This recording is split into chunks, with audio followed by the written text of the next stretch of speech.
Дават дин жеткирүү 71. Абу Умама радиаллаху анху риваят кылат. Расулуллах саллаллаху алейхи вассалам айтат: Үч түрдүү адам Алланын кепилдигинде болот. Эгер тирүү болушса, рызыклары берилип, иштеринде Алланын жардамы болот. А эгер өлүшсө, Алла аларды бейишке киргизет. Ким үйүнө киргенде салам айтса, ал Алланын кепилдигинде.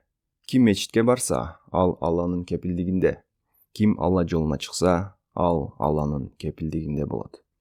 Абу Умама радиаллаху анху риваят кылат. Расулуллах саллаллаху алейхи вассалам айтат: Үч түрдүү адам Алланын кепилдигинде болот. Эгер тирүү болушса, рызыклары берилип, иштеринде Алланын жардамы болот. А эгер өлүшсө, Алла аларды бейишке киргизет. Ким үйүнө киргенде салам айтса, ал Алланын кепилдигинде. Ким мечитке барса, ал Алланын кепилдигинде. Ким Алла жолуна чыкса, ал Алланын кепилдигинде болот. Ибн Хиббан.